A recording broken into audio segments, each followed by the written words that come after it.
ಗಡಿ ಜಿಲ್ಲೆ ಬೆಳಗಾವಿಯಲ್ಲಿ ಎಂಇಎಸ್ ಕಾರ್ಯಕರ್ತರು ಮತ್ತೆ ಪುಂಡಾಟಿಕೆ ಮೆರೆದಿದ್ದಾರೆ. ಇವತ್ತು ಮತ್ತೆ 5 ಗ್ರಾಮಗಳಲ್ಲಿ ಮಹಾರಾಷ್ಟ್ರದ ನಾಮಫಲಕ ಹಾಕಿದ್ದಾರೆ. ಎಂಇಎಸ್ ಶಾಸಕ ಅರವಿಂದ್ ಪಾಟೀಲ್ ಸೂಚನೆಯಂತೆ ಗಾರ್ಲಗುಂಜಿ, ಕುಪ್ಪಟಗಿರಿ, ನಿಡುಗಲ್ಲು, ಹಲಸವಾಡಿ ಹಾಗೂ ಸಣ್ಣ ಹೊಸೂರು ಗ್ರಾಮಗಳಲ್ಲಿ ಮರಾಠಿ ನಾಮಫಲಕ ಹಾಕಿದ್ದಾರೆ. ಅಲ್ಲದೆ ಮತ್ತೆ 10 ಗ್ರಾಮಗಳಲ್ಲಿ ಮರಾಠಿ ನಾಮಫಲಕ ಹಾಕುವುದಕ್ಕೆ ನಿರ್ಧಾರ ಮಾಡಲಾಗಿದೆ ಎನ್ನಲಾಗಿದೆ.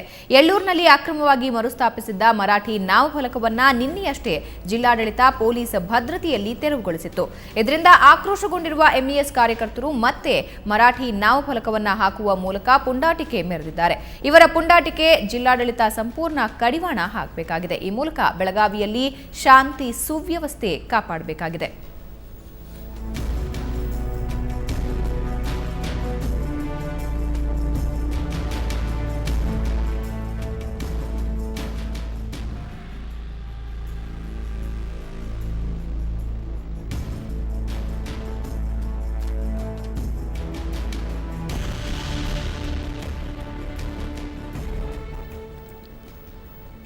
ಈ ಬಗ್ಗೆ ಇನ್ನಷ್ಟು ಮಾಹಿತಿಯನ್ನ ನೀಡೋದಕ್ಕೆ ನೇರ ಸಂಪರ್ಕದಲ್ಲಿದ್ದಾರೆ ನಮ್ಮ ಪ್ರತಿನಿಧಿ ಮಂಜುನಾಥ್. ಮೇಲಿಂದ ಮೇಲೆ ಎಂಇಎಸ್ ಕಾರ್ಯಕರ್ತರ ಪುಂಡಾಟಿಕೆ ಮಿತಿ ಮೀರ್ತಾ ಇದೆ. ಈಗ 5 ಹಳ್ಳಿಗಳಿಗೆ ಈ ರೀತಿಯಾಗಿ ಮಹಾರಾಷ್ಟ್ರದ ಮರಾಠಿ ರಾಜ್ಯ ಅನ್ನುವಂತಹ ಬೋರ್ಡ್ ಅನ್ನು ಹಾಕೋದಕ್ಕೆ ಪ್ರಯತ್ನ ಪಟ್ಟಿದ್ದಾರೆ ಅಂತ ಹೇಳಲಾಗ್ತಾ ಇದೆ. ಇನ್ನು 10 ಗ್ರಾಮಗಳಲ್ಲಿ ಈ ರೀತಿ ಮಾಡಲಾಗುತ್ತೆ ಅಂತ ಹೇಳಲಾಗ್ತಾ ಇದೆ. ಏನಾಗ್ತಾ ಇದೆ ಬೆಳಗಾವಿಯಲ್ಲಿ? ಹೌದು ಭಾವನಾ, ಏನು ಬೆಳಗಾವಿ ಇವತ್ತು ಎಳ್ಳೂರಿನಲ್ಲಿ ಶಾಂತ ರೀತಿಯಂತ ಒಂದು ಇಲ್ಲಿಯ ಪರಿಸ್ಥಿತಿ ತಿಳಿಗೊಂಡಿದೆ. ಅಷ್ಟೇ ಅಲ್ಲದೆ ಖಾನಾಪುರ ತಾಲೂಕಿನ 5 ಹಳ್ಳಿಗಳಿಗೆ ಗರ್ಲಗುಂಜಿ, ಕೂನಿ, ಬಾಬಿ ಈ ಒಂದು 4 ಹಳ್ಳಿಗಳಲ್ಲಿ ಈಗಾಗಲೇ ಮಹಾರಾಷ್ಟ್ರ ಬೋರ್ಡ್ ಅನ್ನು ಹಾಕಲಾಗಿದೆ. ಇವತ್ತು ಏನು ಈ ಒಂದು ಎಳ್ಳೂರು ಗ್ರಾಮದಲ್ಲಿ ನಿನ್ನೆ ಒಂದು ಪರಿಸ್ಥಿತಿ ಅಧೋಗತಿಗೆ ಹೋಗಿತ್ತು. ಪೊಲೀಸರು ಲಾಠಿ ಚಾರ್ಜ್ ಮಾಡಿದ್ರು. ಆದರೆ ಇವತ್ತು ಬೆಳಗಿನ ಜಾವ ಇಲ್ಲಿ ಒಂದು ಪರಿಸ್ಥಿತಿ ತಿಳಿಗೊಂಡಿದೆ ಅಂತ ಹೇಳ್ಬೋದು. ನಮ್ಮ ಜೊತೆ ಮಾತನಾಡಲು ಈಗ ಜಿಲ್ಲಾ ಪೊಲೀಸ್ ವರಿಷ್ಠಾಧಿಕಾರಿ ಅಂತ ಏನು ಡಾಕ್ಟರ್ ಚಂದ್ರಗುಪ್ತಾ ಅವರು ಇವತ್ತು ಎಳ್ಳೂರಿನ ಪರಿಸ್ಥಿತಿ ಹೇಗಿದೆ? ಎಳ್ಳೂರಿನ ಸಾರ್ವಜನಿಕರು ತಮ್ಮ ದೈನಂದಿನ ಕೆಲಸಗಳಲ್ಲಿ ಮಗ್ನರಾಗಿದ್ದಾರೆ. ಇವತ್ತು ಓಡಾಡ್ತಾ ಇದ್ದಾರೆ, ರಸ್ತೆಗಳೆಲ್ಲ ಓಪನ್ ಆಗಿದೆ. ಆದರೂ ಕೂಡ ನಾವು ಪರಿಸ್ಥಿತಿ ಬಗ್ಗೆ ನಿಗಾ ಇಟ್ಟಿದ್ದೇವೆ. ಅಲ್ಲಲ್ಲಿ ನಾಕಾಬಂದಿ ಏರ್ಪಡಿಸಿದ್ದೀವಿ. ಬಂದು ಹೋಗ್ತಕ್ಕಂಥ ಜನರ ಮೇಲೆ ಕೂಡ ನಾವು ನಿಗಾ ಇಟ್ಟಿದ್ದೇವೆ. ಇದೇ ರೀತಿ ನಾವು ಮುಂಜಾಗ್ರತಾ ಕ್ರಮವಾಗಿ ಪ್ರೊಹಿಬಿಟರಿ ಆರ್ಡರ್ಸ್ ಕೂಡ ನಿನ್ನೆಯಿಂದ ಕ್ಲಾಂಪ್ ಮಾಡಿದ್ದೇವೆ. ಅದೇ ಆಧಾರದ ಮೇಲೆ ಯಾವುದೇ ಮೆರವಣಿಗೆಗಳಾಗಲಿ ಅನ್ಲಾಫುಲ್ ಅಸೆಂಬ್ಲಿಗಳಾಗಲಿ ಇಂಥವಾಗದೇ ಇರೋರಿಗೆ ನಾವು ಗಮನ ವಹಿಸಿದ್ದೇವೆ. ಖಾನಾಪುರದಲ್ಲಿ ಒಂದು 10 ಹಳ್ಳಿಗಳಿಗೆ ಮತ್ತೆ ಮಹಾರಾಷ್ಟ್ರ ಬೋರ್ಡ್ ಹಾಕ್ತಾ ಇದ್ದಾರೆ ಅಂತ ಒಂದು ಮಾಹಿತಿ ಇದೆ. ಅವನು ತೆರವುಗೊಳಿಸ್ತಾರೆ ಹೇಗೆ? ನಿಮ್ಮ ಮಾಹಿತಿಯನ್ನು ನಾವು ವೆರಿಫೈ ಮಾಡ್ತೇವೆ. ಹೊಸದಾಗಿ ಆಗಿರ್ತಕ್ಕಂಥ ಇಂಥ ಬೋರ್ಡ್ಗಳ ತೆರವುಗೊಳಿಸೋದಕ್ಕೆ ಜಿಲ್ಲಾಡಳಿತ ಪೊಲೀಸ್ ಇಲಾಖೆ ಸಹಯೋಗದಿಂದ ನಿನ್ನೆ ಕ್ರಮ ಕೈಗೊಂಡಿದ್ದಾರೆ. ಆ ಥರದ್ದು ಯಾವುದಾದ್ರು ಗಮನಕ್ಕೆ ಬಂದರೆ ಅದನ್ನು ಕೂಡ ಪರಿಶೀಲಿಸಿ ಕ್ರಮ ಕೈಗೊಳ್ತೇವೆ. ಎಳ್ಳೂರು ಗ್ರಾಮದಲ್ಲಿ ಒಟ್ಟಾರೆ ಪರಿಸ್ಥಿತಿ ಹೇಗಿದೆ ಸರ್? ಈಗ ನೀವೇ ಇದ್ದೀರಾ, ಇಲ್ಲಿ ಪರಿಸ್ಥಿತಿ ನಿಮಗೆ ಗೊತ್ತಾಗ್ತದೆ. ಎಲ್ಲ ಶಾಂತ ರೀತಿ ಇದೆ. ಜನರು ತಮ್ಮ ಕೆಲಸಗಳಲ್ಲಿ ಮಗ್ನರಾಗಿದ್ದಾರೆ. ಈಗ ನಿನ್ನೆ ಸ್ವಲ್ಪ ಕ್ರಮ ತಗೊಂಡ್ವಿ. ಅದರ ನಂತರ ಪರಿಸ್ಥಿತಿಯಲ್ಲಿ ಯಾವುದೇ ಒಂದು ವಿಕೋಪಕ್ಕೆ ಹೋಗ್ತಕ್ಕಂಥದ್ದು ಯಾವುದೂ ಇಲ್ಲ. ಜನರು ತಮ್ಮ ಜೀವನದಲ್ಲಿ ಮಗ್ನರಾಗಿದ್ದಾರೆ. ಏನು ಸರ್, ಇಲ್ಲಿ ಏನು 144 ಜಾರಿಗೆ ತಂದಿದ್ದೀರಿ, ಅದನ್ನೇನು ಮತ್ತು ಹಿಂಪಡಿತೀರಾ? ಏನು ಶಾಂತ ರೀತಿ ಅಂತಲ್ಲಿ ಏನು ಗ್ರಾಮದಲ್ಲಿ ಒಂದು ಶಾಂತ ರೀತಿಯಂತ ವಾತಾವರಣ ಸೃಷ್ಟಿಯಾಗಿದೆ? ಏನು ಹಿಂದೂ ತಗುವಂತ ವಾತಾವರಣ ಏನಿದೆ? ಪ್ರೊಹಿಬಿಟರಿ ಆರ್ಡರ್ಸ್ ನಾವು ಮುಂಜಾಗ್ರತೆ ಕ್ರಮವಾಗಿ ಹಾಕಿದ್ದೇವೆ. ಇವತ್ತಿದು 3ನೇ ದಿನ. ಪರಿಸ್ಥಿತಿಯನ್ನು ಅವಲೋಕನೆ ಮಾಡಿ ನಾವು ಮುಂದೆ ಕ್ರಮ ಕೈಗೊಳ್ತೇವೆ. Thank you sir. ಏನು ಜಿಲ್ಲಾ ಪೊಲೀಸ್ ವರಿಷ್ಠಾಧಿಕಾರಿ ಡಾಕ್ಟರ್ ಚಂದ್ರಗುಪ್ತಾ ಹೇಳುವ ಪ್ರಕಾರ ಇಲ್ಲಿ ಏನು ಎಳ್ಳೂರು ಗ್ರಾಮದಲ್ಲಿ ಶಾಂತಿ ಇದೆ ಅಂತ ಪರಿಸ್ಥಿತಿ ತಿಳಿಗೊಂಡಿದೆ. ಏನಾದರೂ ಪರಿಸ್ಥಿತಿ ಬಂದ್ರೆ ಏನು 144 ಸೆಕ್ಷನ್ ಜಾರಿ ತಂದಿದ್ದೇವೆ, ಆ ಜಾರಿಯನ್ನು ನಾವು ಹಿಂದೆ ತಗುತ್ತಿದ್ದೇವೆ ಮತ್ತು ಖಾನಾಪುರದಲ್ಲಿರುವಂತಹ ಏನು ಮತ್ತೆ ಆ ಮರಾಠಿಗರು ಹಾಕಿದಂತಹ ಬೋರ್ಡ್ಗಳನ್ನು ತೆರವುಗೊಳಿಸಲು ನಾವು ಮುಂದಾಗ್ತೇವೆ. ನಿಪ್ಪಾಣಿಯಲ್ಲಿರುವಂತಹ ಏನು ಇವು ಇದ್ದಾವೆ ಅವನ್ನೆಲ್ಲನೂ ನಾವು ತೆರವುಗೊಳಿಸ್ತೀವಿ ಅಂತ ಹೇಳ್ತಾ ಇದ್ದಾರೆ ಭಾವನಾ. ಆದ್ರೆ ಎಳ್ಳೂರು ಗ್ರಾಮದಲ್ಲಿ ಏನು ನಿನ್ನೆ ಒಂದು ಪೊಲೀಸರು ಮತ್ತು ಮರಾಠಿಗರ ಎಂಇಎಸ್ ಮುಖಂಡರ ನಡುವೆ ಒಂದು ವಾದ್ವಾದ ನಡೆದಿತ್ತು, ಲಾಠಿ ಚಾರ್ಜ್ ಆಗಿತ್ತು. ಆ ಎಲ್ಲ ವಿವಾದಕ್ಕೂ ಈಗ ತೆರೆ ಎಳೆದಿದೆ ಅಂತ ಹೇಳ್ಬೋದು. ಇನ್ನಾದ್ರೂ ಸಹ ಈ ಎಂಇಎಸ್ ಶಾಸಕರಾಗಿರ್ಬೋದು, ಎಂಇಎಸ್ ಮುಖಂಡರಾಗಿರ್ಬೋದು ತಮ್ಮ ಗುಂಡಾ ಪರ್ವತನೆಯನ್ನು ಇದನ್ನು ಬಿಟ್ಟು ಒಂದು ಕನ್ನಡಿಗರ ಜೊತೆ ನಾವು ಕನ್ನಡಿಗರ ಏಳಿಗೆಯಾಗಿರ್ತೀವಿ ಅನ್ನೋದು ಅವರ ಆಸೆ ಆಗಲಿ ಅನ್ನೋದು ಇಲ್ಲಿ ಒಂದು ಕನ್ನಡ ಪರ ಸಂಘಟನೆಯವರು ಕನ್ನಡಿಗರ ವಾದವಾಗಿದೆ. ಭವನ ಆದರೆ ಇಲ್ಲಿ ಪ್ರಮುಖವಾಗಿ ಎಂಇಎಸ್ ಶಾಸಕರೇ ಈ ರೀತಿಯಾದಂತಹ ಘಟನೆಗಳಿಗೆ ಪ್ರೇರಣೆಯನ್ನು ನೀಡ್ತಾ ಇದ್ದಾರೆ, ಸೂಚನೆಯನ್ನ ನೀಡ್ತಾ ಇದ್ದಾರೆ ಅನ್ನೋ ಮಾಹಿತಿಗಳು ಕೂಡ ಇವೆ. ಅಲ್ಲದೆ ಇನ್ನೂ 10 ಗ್ರಾಮಗಳಲ್ಲಿ ಇದೇ ರೀತಿಯಾದಂತಹ ನಾಮಫಲಕವನ್ನ ಹಾಕಲಾಗುತ್ತೆ ಅಂತ ಕೂಡ ಹೇಳಲಾಗ್ತಾ ಇದೆ. ಶಾಸಕರೇ ಈ ರೀತಿಯಾಗಿ ಜನರನ್ನ ರೊಚ್ಚಿಗೇಳಿಸ್ತಾ ಇದ್ರೆ ಇನ್ನು ಶಾಂತಿ ಸುವ್ಯವಸ್ಥೆಯ ಮಾತು ಎಲ್ಲಿಂದ ಬರುತ್ತೆ ಅನ್ನೋ ಪ್ರಶ್ನೆ ಉದ್ಭವ ಆಗುತ್ತೆ ಮಂಜುನಾಥ್. ಸೊ ಈ ನಿಟ್ಟಿನಲ್ಲಿ ರಾಜ್ಯ ಸರ್ಕಾರದಿಂದ ಏನಾದರೂ ಕ್ರಮಗಳನ್ನ ಜರುಗಿಸುವಂತಹ ಸಾಧ್ಯತೆ ಇದೆಯಾ, ಅಂತಹ ಒಂದು ನಿರೀಕ್ಷೆ ಇದೆಯಾ?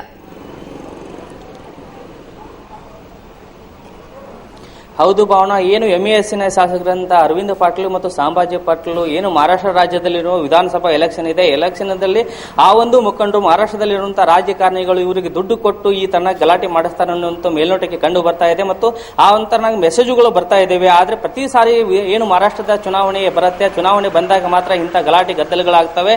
ಆದ್ರೆ ರಾಜ್ಯ ಸರ್ಕಾರ ಒಂದು ಕಟ್ಟುನಿಟ್ಟಿನ ಕ್ರಮ ಕೈಗೊಂಡಿತ್ತು ನಿನ್ನೆ. ಆದ್ರೆ ಅದಕ್ಕೂ ಬೆಲೆ ಕೊಡದಂತ ಏನು ಖಾನಾಪುರ ಶಾಸಕರಂತ ಅರವಿಂದ್ ಪಾಟೀಲ್ರು ತಮ್ಮ ಏನು ಹೀನ ಕೃತ್ಯವನ್ನು ಮತ್ತೆ ಮುಂದುವರಿಸಿ ಹೇಳಿಕೆ ಕೊಟ್ಟು ತಮ್ಮ ಎಂಇಎಸ್ ಏನು ಕಾರ್ಯಕರ್ತಾರೆ ಅವರಿಗೆ ಒಂದು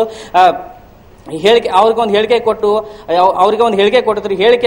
ಇಲ್ಲಿರುವಂತಹ ಏನು ಸಮಸ್ಯೆ ಇದೆ ಅದು ಈ ಖಾನಾಪುರ ಪ್ರತಿಯೊಂದು ಹಳ್ಳಿಗೂ ಮಹಾರಾಷ್ಟ್ರ ರಾಜ್ಯ ಆ ಗ್ರಾಮ ಅಂತೇಳಿ ಒಂದು ಬೋರ್ಡ್ ಹಾಕಿ ಅಂತ ಹೇಳಿದ್ರು. ಅದರಂತೆ ಅಲ್ಲಿರುವಂತಹ ಎಂಇಎಸ್ ಮುಖಂಡರು ಮತ್ತು ಎಂಇಎಸ್ ಕಾರ್ಯಕರ್ತರು ಈಗಾಗಲೇ 5 ಹಳ್ಳಿಗೆ ಒಂದು ನಾಮಫಲಕವನ್ನು ಹಾಕಿದ್ದಾರೆ. ಅಷ್ಟೇ ಅಲ್ಲದೆ ಏನು ಇನ್ನೂ 10 ಹಳ್ಳಿಗೆ ಇವತ್ತು ನಾಮಫಲಕ ಹಾಕಲು ಮುಂದಾಗಿದ್ದಾರೆ. ಆದ್ರೆ ಜಿಲ್ಲಾಡಳಿತ ಆಗಿರ್ಬೋದು, ಪೊಲೀಸ್ ವರಿಷ್ಠಾಧಿಕಾರಿಗಳು ಮುಂದಿನ ದಿನಗಳಲ್ಲಿ ಆ ಒಂದು ಹೀನ ಕೃತ್ಯ ಮಾಡುವಂತಹ ಆ ಎಂಇಎಸ್ ಗುಂಡಾಗಳಿಗೆ ಯಾವ ತರನಾಗಿ ತಕ್ಕ ಒಂದು ಉತ್ತರ ಕೊಡ್ತಾರೆ, ಯಾವ ತರನಾಗಿ ಅವರ ಮೇಲೆ ಕೇಸು ದಾಖಲೆ ಮಾಡುತ್ತಾರೆ ಅನ್ನೋದು ಮುಂದಿನ ದಿನಗಳಲ್ಲಿ ಗೊತ್ತಾಗತ್ತೆ ಭಾವನಾ. ಆದರೆ ಯಾವ ರೀತಿ ಈಗ ಕಡಿವಾಣ ಹಾಕೋದಕ್ಕೆ ಹೆಚ್ಚಿನ ಭದ್ರತೆಯನ್ನು ಕೈಗೊಳ್ಳಲಾಗಿದೆ ಮಂಜುನಾಥ್? ಜೊತೆಗೆ ಬೇರೆ ಬೇರೆ ಗ್ರಾಮಗಳಲ್ಲೂ ಕೂಡ ಈ ಪುಂಡಾಟಿಕೆ ಮುಂದುವರಿಯುವಂತಹ ಸಾಧ್ಯತೆಗಳಿವೆ. ಸೊ ಇದಕ್ಕೆ ಕಡಿವಾಣ ಹಾಕೋದಕ್ಕೆ ಯಾವ ರೀತಿ ಕ್ರಮ? ಎಳ್ಳೂರಿನಲ್ಲಿ ಈಗಾಗಲೇ ಶಾಂತಿ ಸುವ್ಯವಸ್ಥೆ ಇದೆ ಅಂತ ಹೇಳಲಾಗ್ತಾ ಇದೆ. ಆದರೆ ಉಳಿದ ಗ್ರಾಮಗಳ ಸುರಕ್ಷತೆ ಬಗ್ಗೆ, ಅಲ್ಲಿ ಶಾಂತಿ ಸುವ್ಯವಸ್ಥೆ ಕಾಪಾಡುವ ಬಗ್ಗೆ ಯಾವ ರೀತಿ ಕ್ರಮ ಕೈಗೊಳ್ಳಲಾಗ್ತದೆ? ಭಾವನಾ, ಏನು ಎಳ್ಳೂರು ಗ್ರಾಮದಲ್ಲಿ ಸುಮಾರು 20 ವರ್ಷಗಳಿಂದ ಈ ಒಂದು ಏನು ಮಹಾರಾಷ್ಟ್ರ ರಾಜ್ಯ ಎಳ್ಳೂರು ಗ್ರಾಮ ಅಂತಿತ್ತು, ಆ ಒಂದು ಬೋರ್ಡ್ ಅನ್ನ ಒಂದು ಪೊಲೀಸ್ ಇಲಾಖೆ ಮತ್ತು ಜಿಲ್ಲಾಡಳಿತ ತೆರವುಗೊಳಿಸಿತ್ತು. ಅದರಂತೆ ಆ ತೆರವುಗೊಳಿಸಿದಂತ ಕುಪಿತಗೊಂಡಂತ ಏನೋ ಒಂದು ಖಾನಾಪುರ ಶಾಸಕ ಅರವಿಂದ್ ಪಾಟೀಲ್ ತಮ್ಮ ಶಾಸಕರಿಗೆ ಒಂದು ತಮ್ಮ ಕಾರ್ಯಕರ್ತರಿಗೆ ಒಂದು ನಿರ್ದೇಶನ ಕೊಟ್ಟಿದ್ರು, ಅಲ್ಲಿ ಬೋರ್ಡ್ ಅನ್ನು ನಿರ್ಮಾಣ ಮಾಡಿ ಅಂತ ಹೇಳಿ. ಇದರಿಂದ ಮತ್ತೆ ಇದು ಒಂದು ರಾಜ್ಯ ಸರ್ಕಾರಕ್ಕೂ ಮಾಹಿತಿಯೂ ಇದೆ. ಮಾಹಿತಿ ಇದ್ದ ನಂತರ ರಾಜ್ಯ ಸರ್ಕಾರ ಒಂದು ಎಳ್ಳೂರು ಗ್ರಾಮ ಮತ್ತು ಇದ್ರ ಸುತ್ತಮುತ್ತಿರುವಂತಹ ಗ್ರಾಮಗಳು, ಖಾನಾಪುರದಲ್ಲಿರುವಂತಹ ಅನೇಕ ಗ್ರಾಮಗಳಿಗೆ ಒಂದು ಬಿಗಿ ಪೊಲೀಸ್ ಬಂದೋಬಸ್ತನ್ನು ಒದಗಿಸಿದ್ದಾರೆ. ಅಷ್ಟೇ ಅಲ್ಲದೆ ಸುಮಾರು ಬೇರೆ ಬೇರೆ ಒಂದು ಜಿಲ್ಲೆಗಳಿಂದ ಕೆಎಸ್ಆರ್ಪಿ ಪಡೆಗಳು, ಡಿಆರ್ ಪಡೆಗಳು ಇವಾಗ ಬೆಳಗಾವಿ ಜಿಲ್ಲೆಯಿಂದ ಧಾವಿಸ್ತಾ ಇದ್ದಾವೆ. ಅಷ್ಟೇ ಅಲ್ಲದೆ ಈಗ ಎಳ್ಳೂರು ಗ್ರಾಮದಲ್ಲಿ ಸುಮಾರು 1,000ಕ್ಕೂ ಹೆಚ್ಚು ಪೊಲೀಸ್ ಒಂದು ಪೇದೆಗಳಾಗಿರಬಹುದು, 50ಕ್ಕೂ ಹೆಚ್ಚು ಪಿಎಸ್ಐಗಳು, 25ಕ್ಕೂ ಹೆಚ್ಚು ಸಿಪಿಐಗಳು, ಇಬ್ಬರು ಎಸ್ಪಿ ನೇತೃತ್ವದ ಒಂದು ಕಾರ್ಯಾಚರಣೆಯಲ್ಲಿ ಮಾಡ್ತಾ ಇದ್ದಾರೆ. ಇವತ್ತು ಏನು ಖಾನಾಪುರ ಜಿಲ್ಲೆಯಲ್ಲಿರುವಂತಹ 10 ಹಳ್ಳಿಗಳೇನು ಇವತ್ತು ಮಹಾರಾಷ್ಟ್ರ ನಾಮಫಲಕ ಹಾಕಿದ್ರು, ಆ ನಾಮಫಲಕವನ್ನು ತೆಗೆಯಲು ಇವತ್ತು ಮುಂದಾಗ್ತೀವಿ ಅಂತ ಹೇಳಿ ಜಿಲ್ಲಾಡಳಿತ ಹೇಳಿದೆ. ಆದ್ರೆ ಇವತ್ತು ಎಳ್ಳೂರು ಗ್ರಾಮಕ್ಕೆ ಜಿಲ್ಲಾ ಉಸ್ತುವಾರಿ ಸಚಿವರಂತ ಸತೀಶ್ ಜಾರಕಿಹೊಳಿ ಅವರು ಬರ್ತಾ ಇದ್ದಾರೆ. ಸತೀಶ್ ಜಾರಕಿಹೊಳಿ ಬಂದ ನಂತರ ಎಳ್ಳೂರು ಗ್ರಾಮದಲ್ಲಿ ಒಂದು ಸಭೆ ನಡೆಸ್ತಾರೆ. ಸಭೆಯಲ್ಲಿ ಯಾವ ತರನಾಗಿ ತೀರ್ಮಾನ ಆಗುತ್ತೆ, ಒಂದು ಸಮಾಜ ಈ ಒಂದು ಎಳ್ಳೂರು ಗ್ರಾಮದಲ್ಲಿರುವಂತಹ ನಿವಾಸಿಗಳ ಜೊತೆ ಒಂದು ಸಂಧಾನ ಸಭೆ ಮಾಡ್ತಾರೆ, ಶಾಂತಿ ಸಭೆ ಮಾಡ್ತಾರೆ. ಶಾಂತಿ ಸಭೆಯಲ್ಲಿ ಇಲ್ಲಿ ಜನ ನಾವು ಯಾವ ತರನಾಗಿ ಅವರು ಪ್ರತ್ಯುತ್ತರ ಕೊಡ್ತಾರೆ ಅನ್ನೋದರ ಮೇಲೆ ಅಲ್ಲಿ ಖಾನಾಪುರದಲ್ಲಿರುವಂತಹ ಬೋರ್ಡ್ಗಳನ್ನ ಸಚಿವರು ತಾವೇ ಮುಂದೆ ನಿಂತು ಪೊಲೀಸ್ ಇಲಾಖೆಗೆ ಮತ್ತು ಜಿಲ್ಲಾಡಳಿತ ನಿರ್ದೇಶನ ಕೊಡ್ತಾರೆ.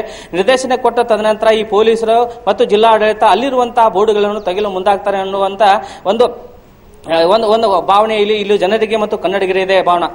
ಓಕೆ, ಧನ್ಯವಾದ ಮಂಜುನಾಥ್ ನಿಮ್ಮೆಲ್ಲ ಮಾಹಿತಿಗೆ.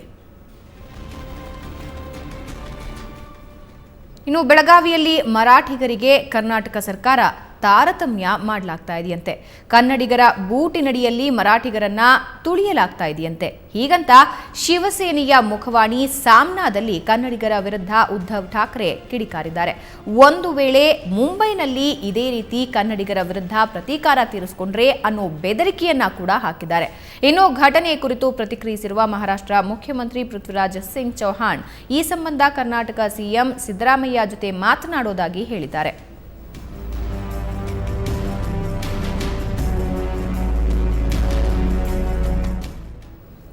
ಈ ಬಗ್ಗೆ ಇನ್ನಷ್ಟು ಮಾಹಿತಿಯನ್ನ ನೀಡ್ತಾರೆ ನಮ್ಮ ಪ್ರತಿನಿಧಿ ಪ್ರಶಾಂತ್. ಬೆಳಗಾವಿಯ ದಿನದ ಬೆಳವಣಿಗೆಯನ್ನ ನೋಡ್ತಾ ಇದ್ರೆ ಶಾಂತಿ ಸುವ್ಯವಸ್ಥೆ ಯಾವ ರೀತಿ ಹದಗೆಡ್ತಾ ಇದೆ ಅನ್ನೋದನ್ನ ನೋಡಬಹುದು. ಇದರ ಜೊತೆಗೆ ಬೆಳಗಾವಿಯಲ್ಲಿರುವಂತಹ ಮರಾಠಿಗರನ್ನ ತುಳಿಯಲಾಗ್ತಾ ಇದೆ ಅನ್ನೋ ಮಾತುಗಳು ಸಾಮ್ನಾದಲ್ಲಿ ತಿಳಿದು ಬರ್ತಾ ಇದೆ. ಸೊ ಈ ಬಗ್ಗೆ ಹೆಚ್ಚಿನ ಮಾಹಿತಿ ಏನಿದೆ? ಭಾರತ ಕರ್ನಾಟಕ ಮಹಾರಾಷ್ಟ್ರದ ಗಡಿ ವಿವಾದದ ಪ್ರಶ್ನೆ ಬಂದಾಗ್ಲೆಲ್ಲ ಶಿವಸೇನೆ ಒಂದು ಅತಿರೇಕದ ವರ್ತನೆ ಮತ್ತು ಅತಿರೇಕದ ಹೇಳಿಕೆಗಳನ್ನ ನೀಡ್ತದೆ ಅಂತಕ್ಕಂಥದ್ದು ಹಿಂದಿನಿಂದಲೂ ಕೂಡ ನೋಡ್ಕೊಂಡು ಬರ್ಲಾಗ್ತಾ ಇದೆ. ಅದು ಬಾಳಾ ಸಾಹೇಬ್ ಠಾಕ್ರೆ ಜೀವಂತರಿದ್ದಾಗಲೂ ಕೂಡ ಇದೇ ರೀತಿ ಮಾತುಗಳನ್ನ ಮಾಡ್ತಾ ಇದ್ರು.